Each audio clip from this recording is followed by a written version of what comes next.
abrirem suas Bíblias na carta de 1 Pedro. Estamos continuando o nosso estudo lá, olhando o capítulo 3. Desde a queda do homem, sujeição soa mal aos nossos ouvidos. Aquela palavra às vezes me irrita, né? Ser sujeito a qualquer coisa, qualquer autoridade, até a palavra sujeição me dá arrepio assim. Por causa da nossa natureza caída, nós não queremos ser sujeitos a ninguém, exceto nós mesmos. Nós queremos ser os nossos próprios mestres. No texto que já foi lido e vamos estudar ainda, a gente vê no mundo afora, isso no contexto do casamento, no relacionamento conjugal. Pense comigo em algumas tendências em relação ao papel do homem e da mulher. Imagine comigo um homem chega do trabalho, cansado, ele abre a porta, já passou várias horas no trânsito, aí ele abre a porta, dentro tem um barulho de choro das crianças, ele olha despercebido a esposa que está lá tentando cuidar da filhinha pequena, que está lá chorando, também tentando misturar água no fogão, tentando lavar as louças que estão empilhadas lá na pia. Ele olha lá despercebido, olhar despercebido também os brinquedos jogados no chão. Aí ele vai, se joga lá no sofá e liga a televisão para assistir o jogo predileto dele. Descanso. Nem se importando com o que está acontecendo. Pense também, talvez, numa mulher que observe a realidade do seu contexto. Uma mulher que está presente na igreja, o marido talvez recém-convertido, e ela olha para o marido, ela está lendo a Bíblia, e ela olha para o marido e ela pensa: olha, meu marido, ele não leu nenhum livro desde se formar no colégio, e eu gosto de ler. Se alguém vai tomar conta do ensino bíblico em nossa casa, vai ser eu. Pense também outro cenário aqui. Uma jovem moça observando sua realidade, ela faz essa afirmação. Já vi alguém falar isso. O que é isso? Eu não vou jogar minha vida fora me sujeitando ao homem, mesmo que seja meu marido. Também observe uma vida de homem, um jovem moço no mundo afora, que olha para uma mulher como só um objeto para satisfazer os seus prazeres. Pense também numa frase que às vezes é repetida: quem mande aqui no lar é a mãe.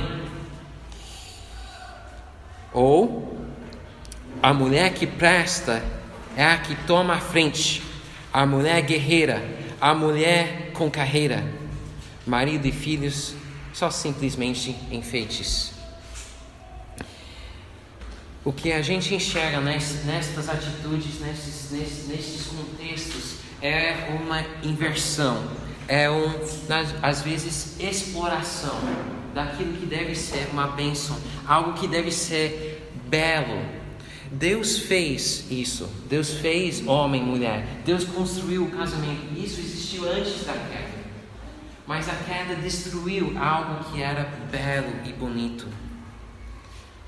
E Pedro está falando aqui, nesta carta, ele está entregando para os irmãos padrões para uma vida como peregrinos, pessoas que estão olhando para uma herança que não está firmada aqui na terra, mas que está segura no céu, que ninguém pode tirar de nós. E ele está falando, à luz disso, você pode viver de uma maneira radical, de uma maneira de grande valor. Pedro está apontando algo maior, algo libertador e algo radical, algo que resplenda a glória de Deus. Então, eu queria reler, antes de olhar o texto de 3, 1 a 7, só os versículos 11 e 12 do capítulo anterior, o capítulo 12, porque isso é o contexto desse sequência que a gente está aqui. Eu vou explicar daqui a pouquinho. Amados, insisto que, como estrangeiros e peregrinos no mundo, vocês se abstêm dos desejos carnais que guerreiam contra a alma. Vivem entre os pagãos de maneira exemplar, para que, mesmo que eles os acusem de praticar o mal, observem as boas obras que vocês pratiquem e glorifiquem a Deus no dia da sua intervenção.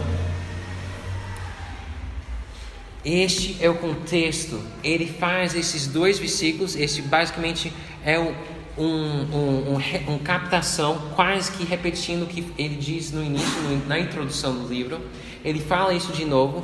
Aí depois disso vai uma sequência de contextos sociais. Então começa com as autoridades, vai para o contexto da escravidão e mestres, e agora está chegando ao contexto de casamento.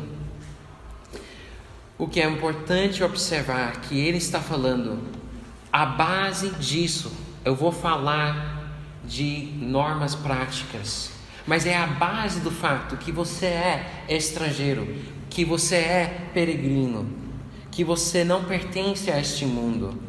E por isso nós devemos nos abster dos desejos que estão batalhando contra as nossas almas, que querem nos destruir. Vive para aquilo que realmente importa. Vive para a alegria que realmente concede paz, alegria. E o grande motivo, o grande alvo aqui, que ele diz no final de versículo 12, é para glorificar a Deus, para trazer maior glória a Deus, não nós mesmos, mas trazer glória a Deus. E é este o sentido do homem. O sentido do homem, qual é o propósito do homem? O propósito do homem é bem simples. Já foi resumido numa frase só. O propósito do homem é glorificar a Deus e desfrutá-lo para sempre. Glorificar a Deus e desfrutá-lo para sempre. É conexo. Quando eu estou desfrutando de Deus, eu estou glorificando a Ele. Quando eu estou glorificando a Deus, eu estou desfrutando dele. Não há maior prazer para o ser humano do que fazer aquilo que ele foi criado para fazer. O trem foi criado para andar nas trilhas. O carro foi criado para andar na pista. Ou talvez um Jeep foi criado para andar na lama, eu não sei. Mas nós temos um propósito, e cumprindo esse propósito, nós temos maior alegria. E Deus está visando a nossa maior alegria. É interessante, especialmente, colocar isso em mente quando a gente olha esses contextos sociais. Porque ao andar, ao caminhar no texto, a gente talvez tenha um sentimento de: mas isso é difícil. E é difícil. Mas qual é o propósito de Deus com isso? Aí chega aquela mentira maliciosa do maligno, que nem no jardim. Se Deus realmente está retendo algo de você, por que Deus reteu esse árvore de você? Ele não queria que você ficasse satisfeito, mas Deus tinha dado todas as árvores do jardim, exceto uma, mas era para o bem de Adão e Eva. Deus está visando o nosso bem. E esse contexto, tanto na sujeição às autoridades, mesmo sofrendo, Ele está visando o nosso bem eterno. Mesmo que passamos uma vida de sofrimento, teremos uma alegria eterna. Temos uma herança que ninguém vai tirar de nós. E só uma coisa, antes de chegar aqui no texto agora de capítulo 3. Ele fala algo muito difícil. Ele fala até para escravos que não tem recurso para, nem algo para recorrer de justiça. Não tem justiça, não existe justiça para um escravo. Não tem alguém para recorrer. Ele diz para os escravos, ele diz, versículo 19: porque é louvável que, por motivo da sua consciência para com Deus, alguém suporte aflições, sofrendo injustamente, pois que vantagem há de suportar açoites recebidos por ter cometido o mal? Mas se vocês suportam o sofrimento por terem feito o bem, isto é louvável diante de Deus.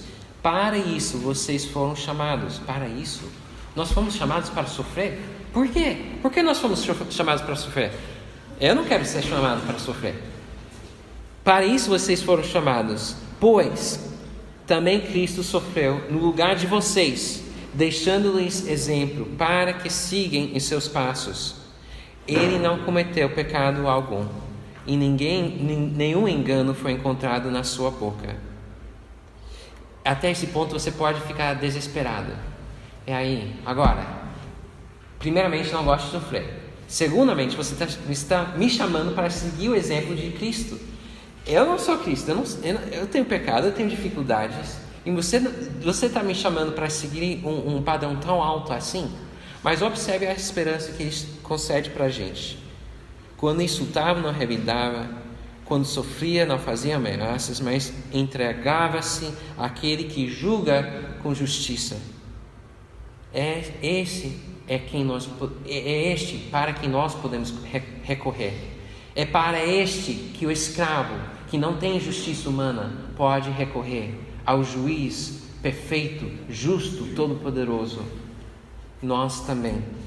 E além disso, Ele levou em seu corpo os nossos próprios pecados sobre o madeiro, a fim de que morrêssemos para os pecados e vivêssemos para a justiça. Por suas feridas vocês foram curados. Pois vocês eram como ovelhas desgarradas, mas agora se converteram ao pastor e bispo de suas almas. Essa é a nossa esperança. Pedro faz isso muitas vezes. Ele fala uma coisa bem grandiosa, depois ele volta, ele vai dar um conselho prático, e depois ele vai falar: eu sei que você está ficando muito desesperado, mas eu vou dar ainda mais consolo para você. E esse trecho é um dos trechos mais claros sobre a justificação que Cristo fez por nós. Isso é expiação. Ele toma em si os nossos pecados para que nós podemos ter a vida. Ele diz, ele levou em si, em seu corpo, os nossos pecados sobre o madeiro, a fim de que morrêssemos para os pecados e vivêssemos para a justiça. Por suas feridas foram curados. Nós temos uma esperança, porque Ele levou os nossos pecados e também Ele está cuidando de nós como um pastor. Ok, a base dessa esperança segura, vamos ler, isso foi uma introdução prolongada, vamos ler os primeiros versículos de capítulo 3. Olhar a submissão lá. Pode avançar? Isso, tá aí, obrigado. Capítulo 3, versículos 1 a 6. Do mesmo modo, mulheres, sujeite-se cada uma a seu marido, a fim de que, se ele não obedece à palavra, seja ganho sem palavras, pelo procedimento de sua mulher, observando a conduta honesta e respeitosa de vocês. A beleza de vocês não deve estar nos enfeites exteriores, como cabelos trançados, joias de ouro ou roupas finas. Ao contrário, esteja no ser interior, que não perece, beleza demonstrada num espírito dócil e tranquilo, o que é de grande valor para Deus. Pois era assim que também costumavam adornar-se as santas mulheres do passado, que colocavam sua esperança em Deus. Elas sujeitaram cada uma a seu marido, como Sara, que obedecia a Abraão e chamava-o de Senhor. Dela vocês serão filhas, se praticarem o bem e não derem lugar ao medo. Submissão no lar. A gente viu submissão no contexto às autoridades civis.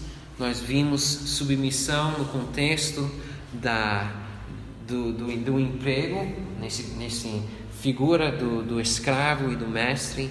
E agora a gente está olhando agora no outro contexto, que é no contexto do casamento. É interessante observar que no contexto daquela época tem muita semelhança, infelizmente, com uma escrava e uma esposa. Infelizmente, ambas não tinham direitos civis. Isso era uma tristeza, era uma realidade injusta e incorreta. Mas mesmo naquele contexto, a palavra de Deus está agindo para fazer uma transformação radical. É interessante, né? Começamos naquele contexto de autoridades. E era uma autoridade, a autoridade naquela época era quem? Era aquele imperador bem legal, bem feliz? Não. Era um imperador terrível, um dos imperadores mais terríveis que Roma já sentiu até aquela altura. O Nero, um homem bem impiedoso, um homem arrogante, só pensava em si, matou sua própria mãe.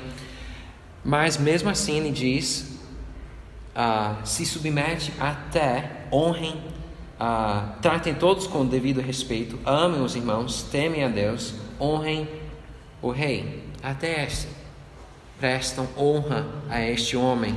Por quê? Porque foi Deus que colocou ele lá. E não por causa dos seus atos, mas por causa da sua posição. Ele também vai prestar conta diante de Deus.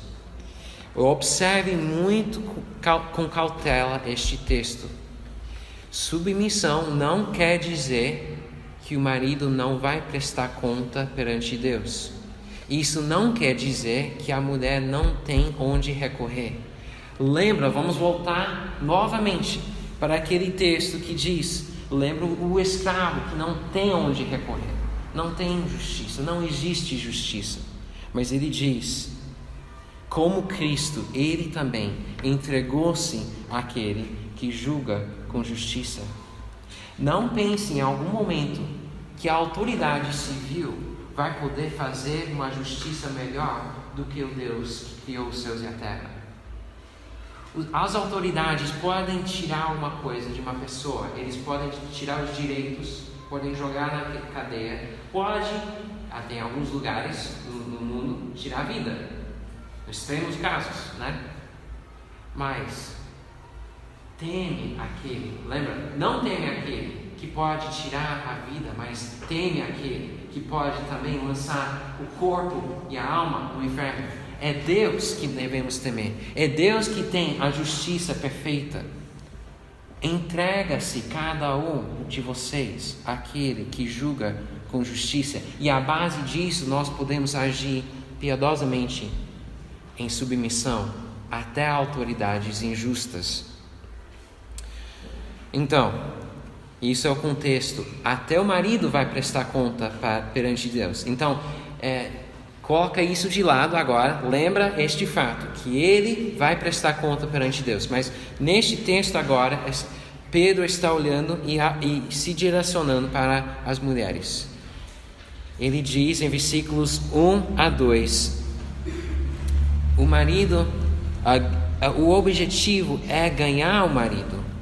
O objetivo da esposa deve ser ganhar o marido. Observe aqui os primeiros versículos. Do mesmo modo, mulheres, sujeitem-se cada um a seu marido, a fim de que, se ele não obedece a palavra, isso quer dizer, ou este homem não é um crente, ou este homem é um crente, mas está agindo de forma de um tolo. E eu preciso reconhecer que muitas vezes isso eu me identifico com essa frase. Eu reconheço que eu vejo a graça na vida da minha esposa, que ela já agiu de uma forma graciosa comigo, que eu não estava obedecendo a palavra. Mas qual é o objetivo disso? Mesmo que o marido não obedece à palavra de Deus, ele seja ganho sem palavras pelo procedimento piedoso de sua mulher, observando sua conduta honesta e respeitosa de vocês. O objetivo é ganhar o marido até sem palavras. É muito interessante. A grande tendência humana é de fazer uma transformação pelas palavras. Mas Pedro está falando, tem maior poder neste contexto de transformar sem palavras e colocando sua confiança no poder da palavra que transforma o seu marido. O objetivo é ganhar o marido, não de dominar o marido. Ganhar o marido para Cristo, apontar o marido para Cristo, para que você não o transforma, mas para que a palavra o transforma. Observem que o foco aqui é a palavra. Ele não obedece à palavra, então, quieto, ele sabe a palavra. Deixe que a palavra penetre no coração dele e transforma a alma dele. E ore por ele. Observe aqui outra coisa, que é de contra com o que o mundo também diz. Versículos 3 a 4. A beleza de vocês não deve estar nos enfeites exteriores como cabelos trançados, joias de ouro, roupas finas. Ao contrário, esteja no ser interior, que não perece, beleza demonstrada num espírito dócil e tranquilo. Isso não está dizendo que estas coisas são ruins. Não está dizendo que cada uma aqui na igreja tem que voltar para casa hoje mesmo, pegar todas as enfeites, todas as joias e jogar lá no lixo. Não, ele não está dizendo isso. Ele está demonstrando uma escala de valores. Entende? Escala de valores. A Shelly está trabalhando com os meninos o conceito de um balanço, né? Você coloca um monte de... Você pega uma pilha de pena de ganso, né? Talvez uma pilha grandão assim, né? Grande, também grande. Você coloca aqui no lado do balanço. Aí você pega talvez algo um pouquinho mais pesado, talvez meu celular. E você coloca aí no lado. O que é que vai pesar mais? O celular, né? Porque é mais pesado. Nesse sentido, ele está demonstrando que tem mais valor, o que tem mais peso. Dá mais valor àquilo que tem mais peso. Não constrói a sua vida naquilo que aquelas penas vão voar, não vão permanecer. As rugas vão chegar em algum momento. Seu corpo vai começar a entortar, né? Em algum momento. O cabelo vai cair, né? Não coloque sua esperança em algo que não vai permanecer. Mulheres, moças, meninas, observem. Apreciem aquela beleza que vai permanecer e vai crescer, não vai diminuir. Eu falei uma vez que tinha uma mulher a minha igreja antiga nos Estados Unidos. Ela tinha 99 anos. E eu posso dizer, eu lembro até hoje, é uma das mulheres mais belas que eu já vi na minha vida. A minha esposa é a mais bela. É uma das mulheres mais belas. Sabe por quê? Ela tinha rugas no rosto, ela estava tão assim, tortada assim. Mas ela tinha um sorriso todo o tempo. Ela estava na beirada de morte, mas ela não importava com si mesma. Ela sempre perguntando, procurando o bem de outras pessoas. Entrava uma pessoa, cheio de alegria, falar para essa pessoa, falar de Cristo. Ela radiava, ela, tipo uma luz de beleza raiou do rosto dela. Foi incrível, foi algo impressionante. mesmo encarando a morte, ela procurando o bem dos outros e uma alegria no rosto. Isso é beleza. E pelo outro lado, você já presenciou pessoas que investiram uma fortuna em produtos de beleza, cirurgias e tudo isso, mas são pessoas amargas, infelizes e, nesse sentido, feias. É interessante esse efeito, né? A beleza real que presta vem aqui do interior, de uma alma dócil, tranquilo. Por que tranquilo? Porque descansa em Deus. Porque descansa num Deus que vai julgar. Lembra? E ele vai dar um exemplo aqui. Ele vai dar um exemplo de uma mulher bela que passou perigo. Por que perigo? Observe aqui. Pois assim também costumavam adornar-se as mulheres do passado, que colocavam sua esperança em Deus. Elas se sujeitavam cada uma a seu marido, como Sara. Alguém lembra a história de Sara? Foi uma história tranquila. Ela não tinha perigo nenhum. Ela vivia num palácio. Tinha servos e servas sempre trazendo comida, e tinha roupas belas e finas. Não, ela vivia numa barraca. Com quem? Com Abraão, seguindo ele de lugar para lugar, nunca tendo uma moradia fixa. Eu sei que a minha esposa não queira gostar disso, mas ela confiava na promessa que Deus fez ao seu marido, né? Isso é bom.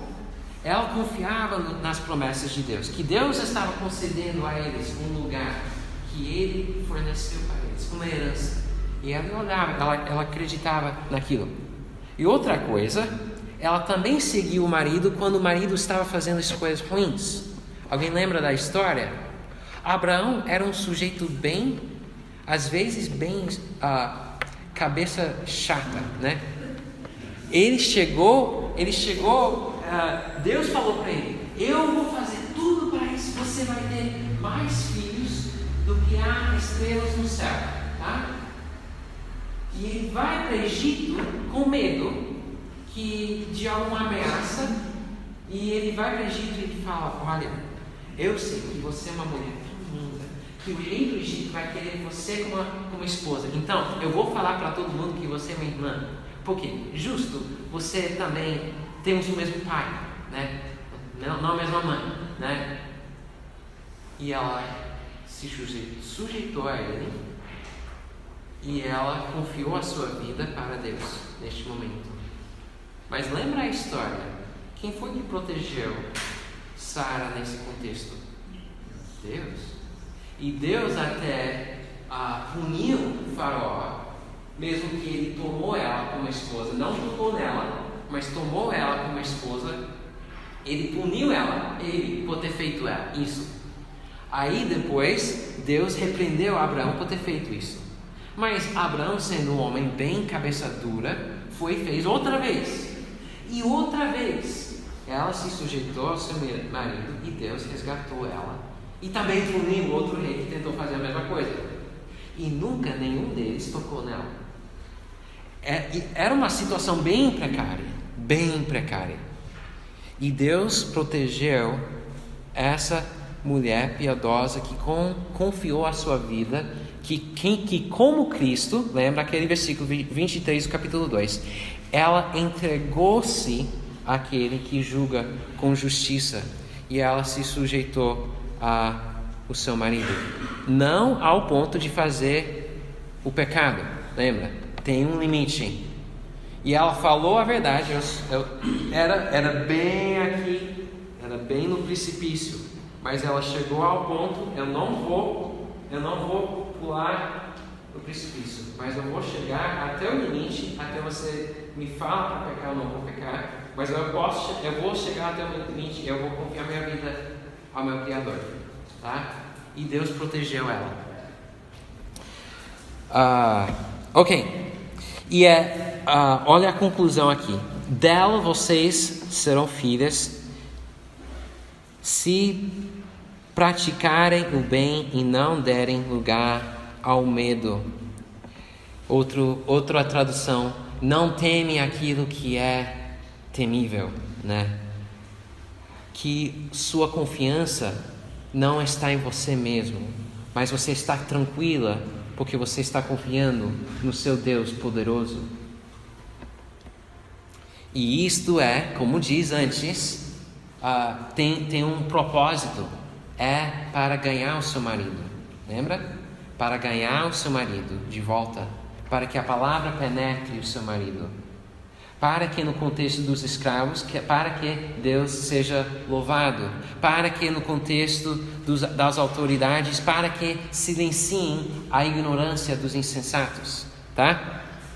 Ok, chegamos ao final de versículo 6. E agora, homens, chegou a sua vez. É um versículo só, mas tem muito conteúdo e muitas broncas.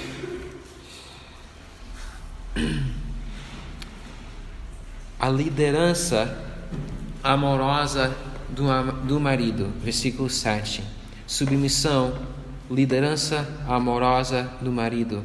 Submissão não quer dizer que a mulher tem toda a responsabilidade. Não. A mulher deve se sujeitar a um homem que está tomando a frente. Não tomando a frente de uma forma egoísta, mas tomando a frente em liderança piedosa, liderança amorosa, não liderança egoísta, mas liderança que está apontando tanto ele quanto a esposa para Cristo.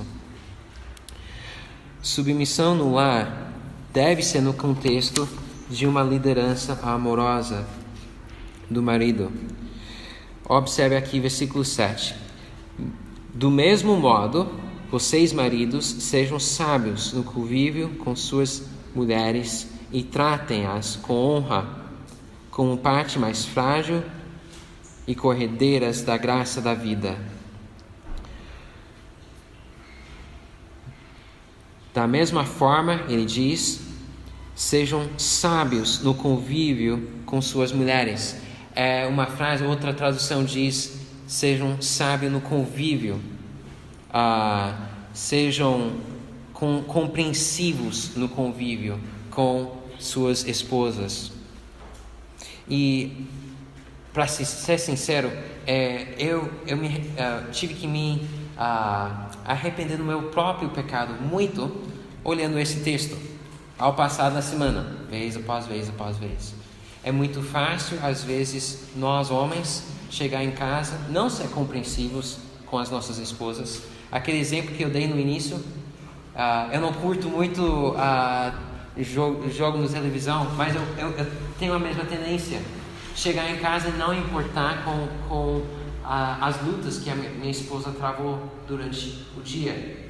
Talvez sua esposa não está cuidando das crianças em casa, talvez ela passou um tempo difícil do trabalho e ela quer falar das dificuldades que ela passou. Mas você está nem aí, eu passei dificuldade, quero me relaxar.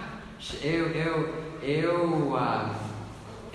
trabalhei duro, eu conquistei o privilégio de poder descansar na minha própria casa.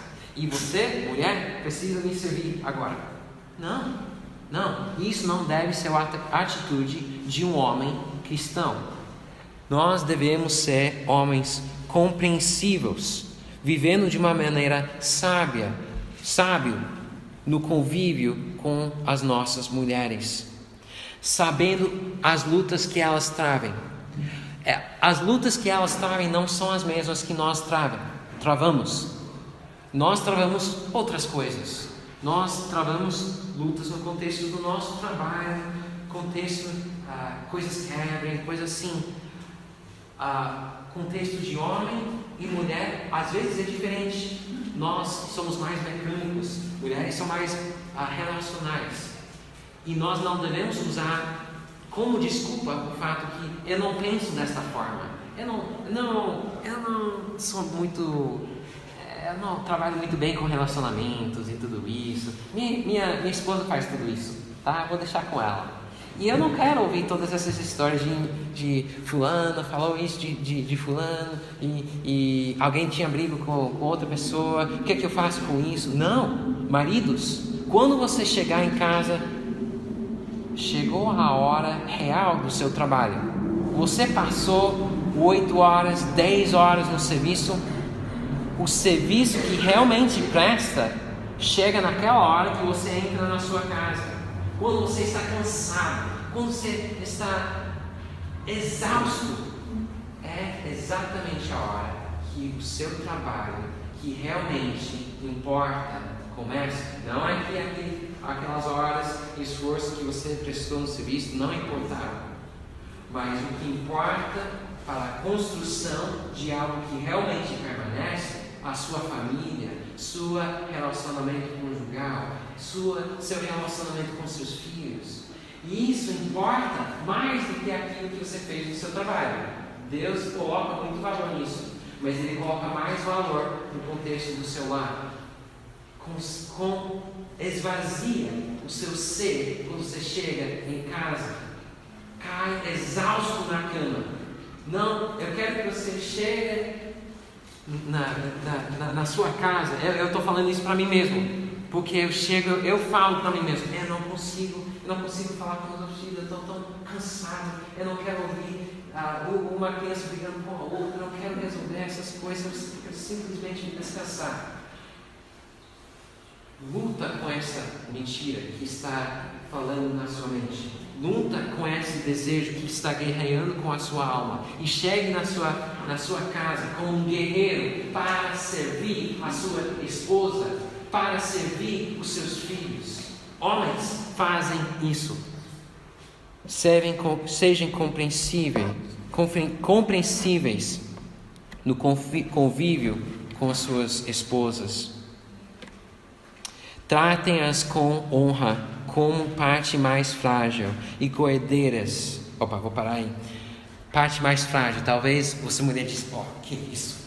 Nojento, não fala isso, credo, não fala isso. Eu não sou frágil. Eu sou frágil, não fala isso. É nesse sentido que ele não está falando isso. Eu olho para minha esposa com tanta eu me admiro muito a minha esposa. Ela passou 4 vezes com trabalho de parto natural. Isso não é fragilidade. Isso é força incompreensível para passar por tudo isso. Essa fragilidade que Pedro está apontando é a fragilidade da posição dela. Ela tem um papel frágil. Deus está falando para ela submeter ao homem que às vezes é cabeça dura, ao homem que muitas vezes erra. Isso é frágil. Ele não está dizendo, e ele até está dizendo, ele está dizendo para a mulher que está casada com o marido, mesmo se essa mulher foi formada, tem doutorado, está casada com um homem que nem se formou do colégio, ela tem que se submeter a ele. Mesmo que ela tenha uma formação bem alta, ela tem que se submeter a ele. Por quê? Deus tem um papel dado a ele para liderar espiritualmente seu lar. Ela deve se submeter a ele. Mesmo ela tendo uma formação mais alta, ele tem um papel muito importante de liderar. Ela não deve tomar esse lugar. Então ela está se submetendo, colocando num lugar bem frágil, né? Mas os homens devem tomar isso em conta. O homem que sabe que sua mulher sabe algumas coisas que ele não sabe, deve buscar conselho. Ele sempre tem esse papel de liderar, mas um líder sábio vai buscar conselho. Um líder sábio não vai ser cabeça dura. Eu não quero ouvir isso, não me fala isso, eu vou fazer aquilo que eu quero, nós vamos assim, é assim. Isso é um líder bíblico? Não, isso não é liderança bíblica. Um líder bíblico vai buscar conselho.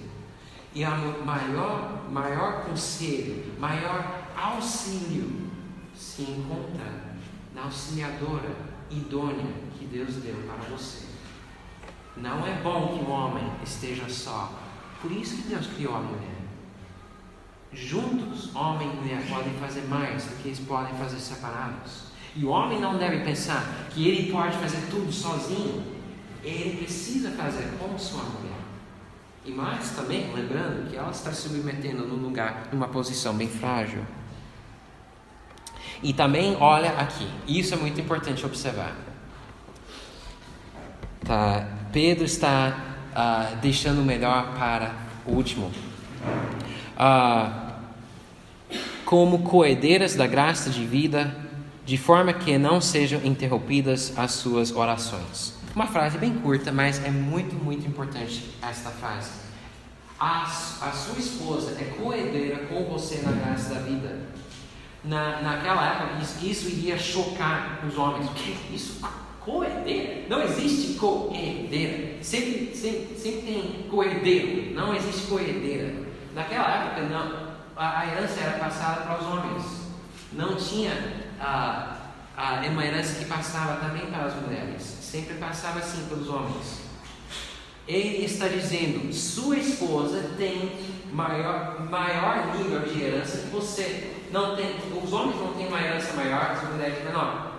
Isso existe na religião do Islã. Os homens ganham isso e as mulheres são uma coisa assim, as sobras, ela pega lá no paraíso. Não, isso não é o contexto da nossa herança em Cristo Jesus. Nós temos uma herança que não vai perecer, mas que é igualmente valiosa para cada um, homem e mulher. E o irmão, não olha para a sua esposa desprezando ela, pensando que ela é inferior a você. Ela não é inferior a você.